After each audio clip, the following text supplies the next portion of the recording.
What's up, guys? How are you? Hope you're fine now. Hope you have a good day, my friends. Siacoin is now in the lows once again. But my friends, that is a temporary fast and that is a temporary loss. I'm sure about the Siacoin. The Siacoin is a profitable coin in the market, my friends. My friends, you know what? Now at this time, people message me about the Siacoin that the price is again falls down. The falling period of the Siacoin is fall starts.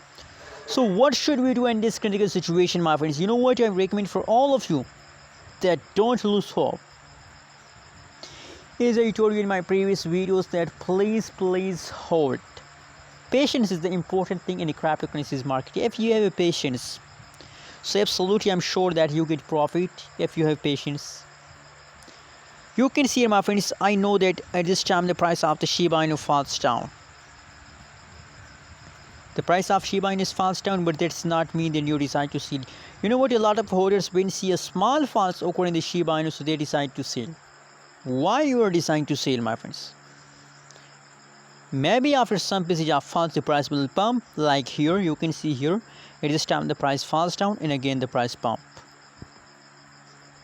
So my friends, after falls there is a jump, and now again you can see here the price is again falls down, and after some passage of time, maybe possibilities that after some passage of time the price will again explode, will again take a jump, my friends. So my friends, don't decide to sell and don't look temporary changes of the any coin, not only Siacoin. Don't look the temporary changes of coin. Look the last, that is the last 1 week price chart of the Siacoin, and from the last 1 week that's clear, my friends, the whole changes. If we talk about the average change, so you can see here the average changes is negative. The average changes occurring in the Siacoin is negative, my friends. So my friends, you know what, my prediction, my technical analysis tells us that possibilities that at the last half month the price of the Siacoin take a jump. So please hold it and wait for the pump of the Siacoin. Tell me your opinion about the Siacoin in the comment box, and don't forget to subscribe channel for more news and updates videos.